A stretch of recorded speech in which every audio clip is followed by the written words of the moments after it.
Hello dear students, मैं हूं Kiran Dhill, assistant professor physics in government girls college 12। और आज हम लोग जो पढ़ेंगे वो है feedback and feedback amplifier, electronics, BSc second year second paper 5th unit. आज के टॉपिक को हम लोग शुरू कर रहे हैं कि फीडबैक, पुनर्निवेश या पुनर्निवेशी प्रवर्धक। तो पुनर्निवेश का मतलब है पुनः निवेश से मिलकर बना है पुनर्निवेश। जैसे कि अगर हम लोग इनपुट सेक्शन जो होता है, निवेशी जो टर्मिनल होता है, उसके अंदर अगर हम लोग वोल्टेज या करंट का वापस से निवेश कराते हैं तो उसे हम कहेंगे पुनर्निवेश। और वापस से निवेश कहाँ से कराएंगे? आउटपुट टर्मिनल से। यानी कि जो निर्गत वोल्टता या धारा होती है उसका कुछ अंश या संपूर्ण हिस्सा उसको निवेश पर वापस से निवेशित करा देना, उसे हम कहते हैं पुनर्निवेश। और जिन एम्पलीफायर सर्किट के अंदर पुनर्निवेश यूज़ किया जाता है उसे हम कहते हैं पुनर्निवेशी प्रवर्धक। जैसे इसमें डेफिनेशन लिखी है कि किसी विद्युत नेटवर्क के निर्गम से उसके निवेश में ऊर्जा के स्थानांतरण को पुनर्निवेश कहते हैं। ठीक है, energy can be in the form of voltage और करंट। ठीक है, तो निर्गम से निवेश में ऊर्जा का स्थानांतरण, उसे हम क्या कहते हैं? पुनर्निवेश या फीडबैक कहते हैं। और जब प्रवर्धक के निर्गम से या तो हम लोग कुछ अंश लेंगे, यानी कि जो टोटल आउटपुट होती है उसका कुछ हिस्सा या कुछ पार्ट, या फिर टोटल आउटपुट जो भी है वोल्टेज या करंट के फॉर्म में, उसको अगर हम लोग क्या करेंगे, वापस इनपुट सेक्शन में फीड कर देंगे। और इससे क्या होता है, जो हमारा एम्पलीफायर सर्किट होता है उसकी जो कार्य क्षमता होती है वो परिवर्तित हो जाती है, उसमें कुछ चेंजेस आ जाते हैं। तो कुछ डिफरेंस पहले के कंपैरिजन में उसमें आता है, उसको हम लोग आगे स्टडी करेंगे। तो फीडबैक जो होता है वो भी क्या है, दो प्रकार का हो सकता है। फीडबैक में भी पॉजिटिव और रीजेनरेटिव, और फीडबैक में भी नेगेटिव और डीजेनरेटिव। तो जब हम लोग धनात्मक या पुनरुत्पादक पुनर्निवेश की बात करते हैं तो उसमें कुछ इस तरीके से होता है कि अगर हमने जो सिग्नल फीड किया है वापस से इनपुट सेक्शन में आउटपुट से लेकर के, और इनपुट सेक्शन में चूँकि ऑलरेडी सिग्नल जा ही रहा है और एक फीडबैक वाला सिग्नल आएगा, और अगर मान लीजिए किसी अवस्था में दोनों सिग्नल जो है उनके बीच में कोई फेज़ डिफरेंस नहीं है, दोनों समान कला में हैं, तो क्या होता है, जो निविष्ट संकेत होता है प्रवर्धक के अंदर, जो टोटल सिग्नल जा रहा होता है उसके परिमाण में वृद्धि हो जाती है, और इससे प्रवर्धक की लब्धि भी बढ़ जाती है, गेन भी बढ़ता है इससे। और इसे ही हम कहते हैं धनात्मक पुनर्निवेश। जैसे आप इसको कुछ इस तरीके से भी समझ सकते हो कि अगर मान लीजिए आउटपुट सेक्शन में ये सिग्नल मिला, ठीक है, और इनपुट सेक्शन में कोई सिग्नल है, ठीक है, और इनपुट सेक्शन और इस सिग्नल का कुछ हिस्सा जो है वापस इनपुट के अंदर डाल दिया, फीड कर दिया, फीडबैक हो गया।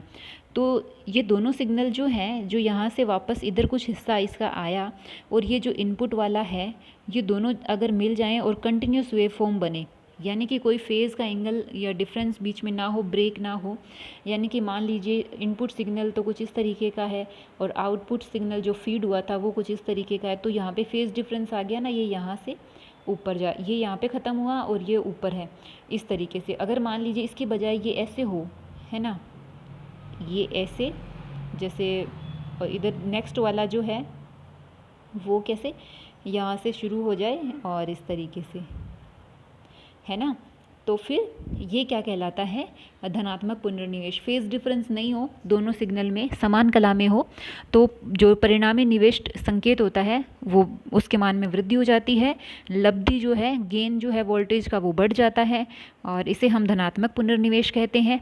और इसका उपयोग जो है सामान्यतया ऑसिलेटर या दोलित्र में किया जाता है धनात्मक पुनर्निवेश का।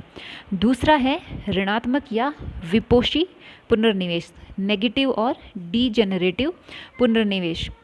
जब प्रवर्धक के निवेशी परिपथ में संकेत या जो पुनर्निवेशी संकेत है दोनों विपरीत कला में हो, तो इससे क्या है, निविष्ट संकेत के परिमाण में कमी आती है। और अगर हम लोग संकेत के परिमाण में कमी आ रही है तो इससे हम लोग कहेंगे ऋणात्मक पुनर्निवेश, और इससे क्या है, लब्धि का ह्रास होता है। हालांकि नेगेटिव फीडबैक से गेन में कमी आती है। नेगेटिव फीडबैक आप समझ ही गए होंगे, जैसे मैंने पहले कहा कि अगर कोई सिग्नल कुछ इस तरीके से है, अगर मानो ये सिग्नल है, दूसरा सिग्नल जो है वो भी ऐसे है, तो ये इनके बीच में फेज़ का डिफरेंस आ जाता है। ठीक है, जैसे मान लो दूसरा सिग्नल यूं भी है, ठीक है, तो फेज़ का डिफरेंस आ जाता है, कंटिन्यूस बन जाना चाहिए। जैसे मानो कि ये इनपुट का है और ये आउटपुट से जो फीड हुआ है, तो ये अगर इस तरीके से कंटिन्यूस हो तो फिर वो क्या होता है, धनात्मक होता है। अगर कंटिन्यूस नहीं बन रहा है तो ऋणात्मक होगा। ऋणात्मक पुनर्निवेश से गेन में कमी आती है, लेकिन इसमें क्या होता है, एम्पलीफायर का जो काम होता है डिस्टोर्शन को कम करना, और जो गेन मिल रहा है उसमें स्टेबिलिटी हो, फ्रीक्वेंसी रिस्पॉन्स उसका बढ़िया हो, ठीक है, और निवेशी व निर्गम प्रतिबाधा जो है उसमें भी सुधार हो, उसमें परिवर्तन हो जाता है। तो ये सब चीज़ें नेगेटिव फीडबैक में हमें मिलती है। स्टेबिलिटी मिलती है, डिस्टोर्शन कम होता है, हालांकि गेन कम हो जाता है, लेकिन it is good for the amplifier. Okay, अब हम लोग पढ़ते हैं प्रिंसिपल ऑफ फीडबैक। ठीक है, फीडबैक का जो जैसे हम लोग अगर यूँ कहें कि हमने आउटपुट जो टर्मिनल है उससे कोई भी सिग्नल जैसे वोल्टेज है या करंट है उसका कुछ हिस्सा क्या है, फीडबैक करना है इनपुट में, तो उसको फीडबैक करने के लिए एक सर्किट या एक अतिरिक्त परिपथ की आवश्यकता हमें पड़ती है, जिसे हम लोगों ने बॉक्स में बीटा के थ्रू दिखाया है यहाँ पे। लेकिन बीटा का भी जो इंटरनल कनेक्शन किस तरीके का है या किस तरीके का परिपथ है, ये हमें जानने की आवश्यकता नहीं है। हम इसको एक सिंपल दिखा सकते हैं कि ये एक परिपथ है जिसके थ्रू सिग्नल जो है वो फीडबैक हो रहा है। तो जो फीडबैक सिग्नल है उसको हम लोग F लगा के शो करते हैं, जैसे VF, तो ये फीडबैक वोल्टेज कहलाती है। ठीक है, तो हमें परिपथ जानने की आवश्यकता नहीं है। और एम्पलीफायर सर्किट को एक सामान्य बॉक्स के रूप में दिखाया है, A लिखा हुआ है बीच में। ठीक है, तो क्या होता है कि हम लोग क्या करेंगे कि जो आउटपुट है उससे वोल्टेज के संपूर्ण भाग को या उसके कुछ हिस्से को जो बीटा नेटवर्क है, जो फीडबैक वाला सर्किट है, उसके द्वारा हम लोग वापस इनपुट में डालते हैं। ठीक है, और इसे हम लोग क्या कहते हैं, पुनर्निवेश। जो मतलब ये कहना चाहता है कि जैसे मान लीजिए आउटपुट V0 है, उसका आधा हिस्सा यानी कि उसका कितना हिस्सा, हाफ, तो V0/2 हो गया ना, तो उसका हाफ पार्ट जो है वो इनपुट सेक्शन में जाएगा। यहाँ कह दें कि 25% हिस्सा जो है वो फीडबैक होगा, तो वो 25% यानी कि उसका अनुपात वो बीटा के थ्रू जो है वो शो किया जाता है। तो बीटा को हम लोग कहते हैं पुनर्निवेशी अनुपात या रिवर्स ट्रांसफ़र रेशो। क्या कहेंगे, रिवर्स ट्रांसफ़र रेशो कहते हैं। और इस नेटवर्क को हम लोग कहते हैं बीटा नेटवर्क या पुनर्निवेशी जाल, फीडबैक नेटवर्क कहते हैं। हमारा जो ये बीटा नेटवर्क है इसमें कुछ विशेषताएं होती हैं, कुछ क्वालिटीज़ होती हैं, तभी इसको हम लोग काम में लेते हैं। हमारा जो बीटा नेटवर्क होता है, ये इस बीटा नेटवर्क के अंदर most of the time passive elements जो हैं वो यूज़ किए जाते हैं। पैसिव एलिमेंट्स जो कि सोर्स नहीं होते एनर्जी के, वो लाइक रेजिस्टेंस है, कैपेसिटर है, इंडक्टर है, ये वाले। और कभी कभी क्या होता है इसके अंदर एक्टिव एलिमेंट्स लाइक ट्रांजिस्टर जो है वो भी यूज़ किया जाता है। तो ऐसी कोई कंडीशन नहीं है कि सिर्फ पैसिव ही यूज़ करेंगे, एक्टिव नहीं करेंगे। जैसे हमारी ज़रूरत रहती है या यूँ कहें कि जैसे परिपथ की आवश्यकता है, उस हिसाब से इसमें पैसिव और एक्टिव एलिमेंट्स जो है वो यूज़ किए जा सकते हैं। दूसरा कि जो हम लोग सिग्नल इंसर्ट कर रहे हैं वो केवल एम्पलीफायर सर्किट में से ही गुजरना चाहिए। जो सिग्नल हमको एम्पलीफायर सर्किट में इंसर्ट कराना है वो कहीं ऐसा ना हो कि वो दूसरा रास्ता पकड़ के बीटा नेटवर्क में से गुजर जाए। जैसे कि मान लीजिए ये 1 टर्मिनल जो है, इससे हमें सिग्नल एम्पलीफायर के अंदर इंसर्ट कराना है, तो वो सिग्नल ऐसे ही जाना चाहिए, ऐसा नहीं हो कि इस बीटा नेटवर्क में इधर चला जाए। ठीक है, तो जो सिग्नल इंसर्ट करना है वो एम्पलीफायर में से जाना चाहिए। दूसरी बात ये है कि जो सिग्नल फीडबैक करना है वो केवल बीटा नेटवर्क में से ही जाना चाहिए। यानी कि जो फीडबैक वाला सिग्नल है, यहाँ से मान लीजिए कुछ हिस्सा, कुछ अंश लिया, तो वो इधर ही जाना चाहिए। वो कोई और रास्ता नहीं अपनाएगा, यानी कि फीडबैक वाला जो सिग्नल है वो बीटा नेटवर्क में से ही गुजरना चाहिए। फोर्थ टर्म है या फोर्थ जो क्वालिटी है, प्रॉपर्टी है, वो ये है कि बीटा नेटवर्क के कारण प्रवर्धक की निर्गम या निवेशी परिपथ पर कोई भी अतिरिक्त लोड नहीं होना चाहिए। कोई एक्स्ट्रा लोड जो है वो परिपथ पर नहीं आना चाहिए बीटा नेटवर्क की वजह से। ठीक है, एक मेन पॉइंट मैं बताना भूल गई कि जो बीटा नेटवर्क होता है उससे जो मूल प्रवर्धक परिपथ होता है उसकी लब्धि में किसी भी तरीके का परिवर्तन नहीं आता। लब्धि यानी कि गेन में किसी भी तरीके का चेंज नहीं आता ड्यू टू बीटा नेटवर्क की वजह से नहीं आता, फीडबैक की वजह से ज़रूर आएगा। ओके, फीडबैक की वजह से आएगा, बीटा नेटवर्क की वजह से कुछ भी चेंज जो है वो गेन में नहीं होगा। अब जैसे मान लीजिए हमने कोई सिग्नल जो है वो इंसर्ट करना है VI और फीडबैक वाला सिग्नल है VF। इधर से तो VI आ रहा है जो कि एम्पलीफायर सर्किट में जाएगा और इधर से VF आ रहा है थ्रू बीटा नेटवर्क। तो अब क्या होता है, जैसे कि हमने कहा कि फीडबैक दो तरीके का है, धनात्मक और ऋणात्मक। जैसे धनात्मक मतलब इनपुट सिग्नल VI और फीडबैक सिग्नल VF दोनों क्या है, सेम फेज़ में हो, उनके बीच में कोई फेज़ डिफरेंस ना हो, तो ये धनात्मक पुनर्निवेश कहलाएगा। अगर ये दोनों डिफरेंट फेज़ में है तो ये ऋणात्मक पुनर्निवेश कहलाएगा। अगर मान लो सेम फेज़ में है तो VI प्लस VF हो जाता है, इसे हम कहते हैं धनात्मक पुनर्निवेश। अगर मान लीजिए इनके बीच में इनका फेज़ अलग है तो VI माइनस VF ये कहलाएगा ऋणात्मक पुनर्निवेश। यानी कि अब एम्पलीफायर के अंदर जो सिग्नल जाएगा VIF वो होगा या तो VI plus VF for positive feedback या होगा VI minus VF for negative feedback. Okay, तो इसको हम जनरलाइज्ड फॉर्म में ऐसे भी लिख सकते हैं VI plus VF। VF can be negative for negative feedback और VF can be positive for positive feedback. Okay, अब जो प्रवर्धक है उसकी जो लब्धि है, गेन है मूल की, वो आउटपुट वोल्टेज बटे इनपुट वोल्टेज। V0 इज़ निर्गत वोल्टता, VI इज़ निवेशी वोल्टता।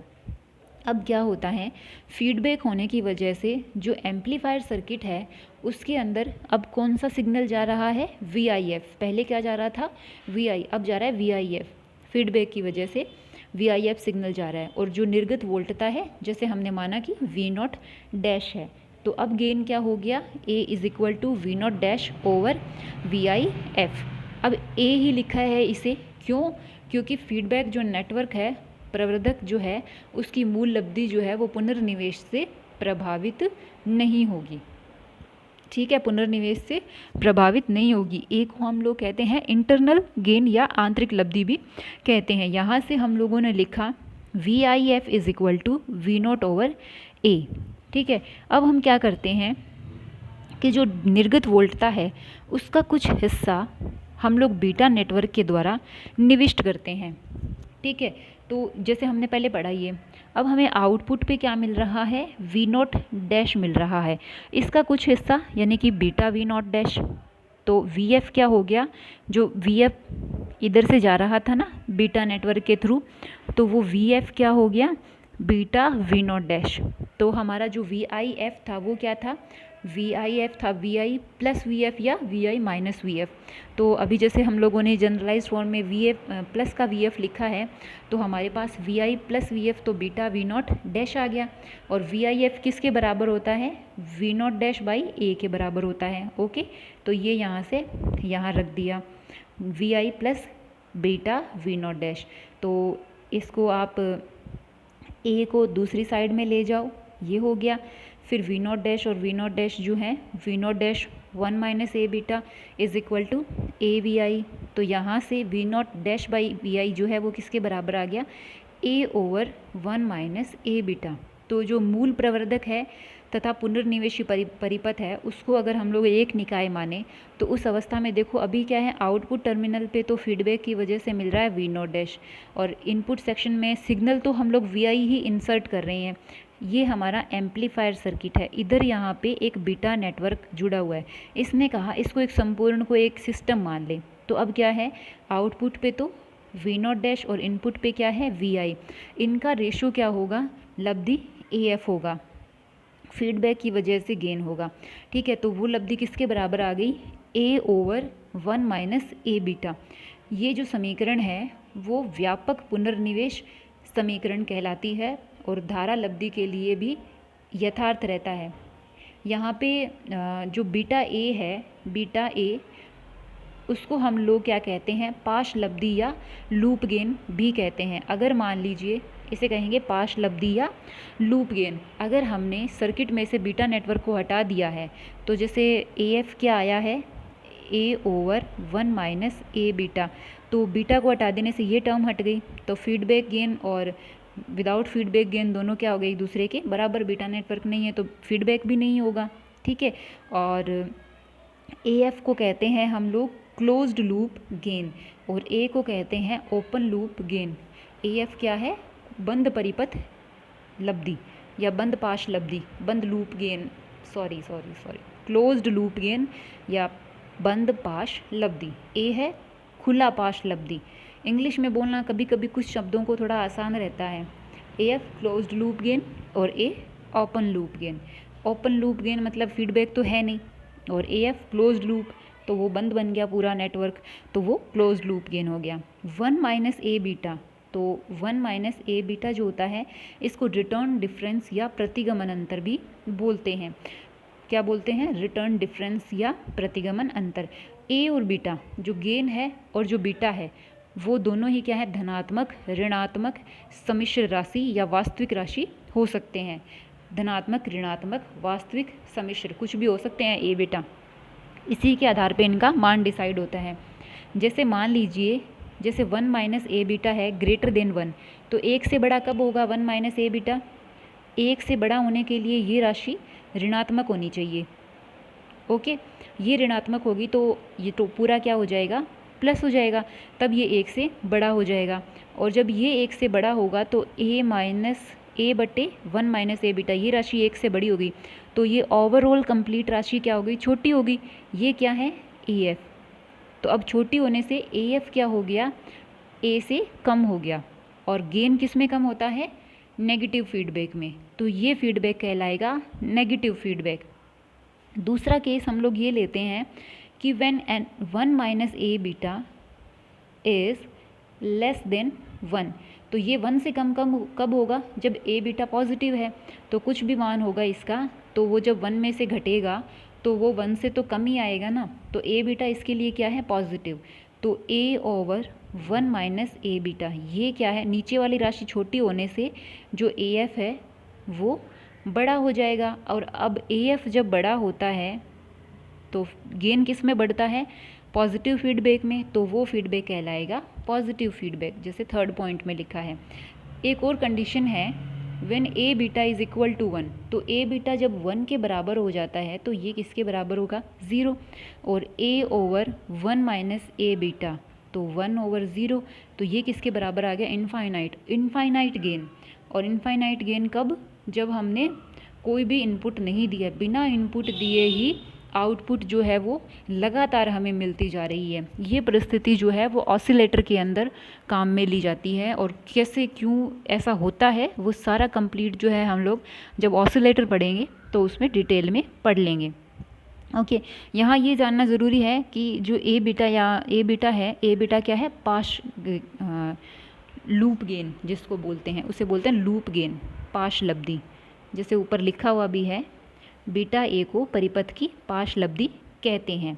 तो ये जो पाश गेन होता है या लूप गेन होता है वो नेगेटिव है तो नेगेटिव फीडबैक, वो पॉजिटिव है तो पॉजिटिव फीडबैक, वो 1 है तो ऑसिलेटर की कंडीशन क्रिएट करता है। अब हम लोग फीडबैक को जैसे डेसिबल के अंदर भी लिख सकते हैं। जैसे किसी भी प्रवर्धक में प्रयुक्त जो पुनर्निवेश की मात्रा है उसको बिना पुनर्निवेश के साथ, और बिना पुनर्निवेश लब्धि और पुनर्निवेश के साथ लब्धि के अनुपात द्वारा डेसिबल में व्यक्त किया जा सकता है। मींस कि कितना अमाउंट जो है वो फीडबैक हुआ है, ये जो जानना है तो हम लोग क्या करेंगे, विदाउट फीडबैक गेन और विद फीडबैक गेन दोनों का रेशो ले लेते हैं। इसे हमने डेसिबल में व्यक्त किया है, 20 log 10 A by A F is equal to 20 log 10 A by A F किसके बराबर है, 1 माइनस ए बीटा के, क्योंकि A F is equal to है ए 1 माइनस ए बीटा। तो ए बाई ए एफ करेंगे तो ये इधर आ जाएगा, तो 1 माइनस ए बीटा प्रतिगमन अंतर के बराबर होता है। ठीक है, तो ये एक जनरल इंट्रोडक्शन था कि फीडबैक के बारे में। What is feedback? हमने क्या करना है, सिंपल आउटपुट टर्मिनल से निर्गत वोल्टता या धारा का कुछ हिस्सा या संपूर्ण को हम चाहे तो फीडबैक कर सकते हैं, पुनर्निवेशित कर सकते हैं इनपुट सेक्शन पर। ठीक है, तो ये प्रिंसिपल ऑफ फीडबैक था। अब हम लोग फीडबैक की वजह से जो भी लब्धि पर, निवेशी प्रतिरोध पर, निर्गम प्रतिरोध पर जो भी प्रभाव पड़ते हैं वो हम लोग नेक्स्ट लेक्चर के अंदर स्टडी करेंगे। आप इसे अच्छे से पढ़ लेना। कई बार बहुत बार क्या होता है कि गर्ल्स के मैसेज जो आते हैं किसी भी क्वेश्चन से रिलेटेड मैं रिप्लाई नहीं कर पाती हूँ, तो आप थोड़ा सा क्या है पेशेंस रखिए, और मे बी मैं भूल जाती हूँ, पर आप अगर दोबारा मैसेज करेंगे तो मुझे याद आ जाएगा कि आपको रिप्लाई करना है। तो आप भी क्या करें, जैसे अगर आपको अपने क्वेश्चन का आंसर नहीं मिलता है तो आप एक बार फिर से एक मैसेज डाल दीजिए छोटा सा कि हाँ हमें ये पूछना था मैम, या जो भी है, जो भी आपकी क्वेरी रहती है उसके बारे में एक सिंगल मैसेज जो है वो आप डाल दीजिए, ताकि फिर से वो मुझे रिकॉल हो जाएगा और फिर मैं आपको क्या है उसका रिप्लाई कर सकती हूँ। तो बस बच्चों, आपको तो एक सिंपल काम करना है, खुश रहना है, अच्छा खाना है, अपना ध्यान रखना है, बड़ों का सम्मान करना है और पढ़ते रहना है। फिजिक्स पढ़िए, खुश रहिए, स्वस्थ रहिए। Feel the physics. Thank you.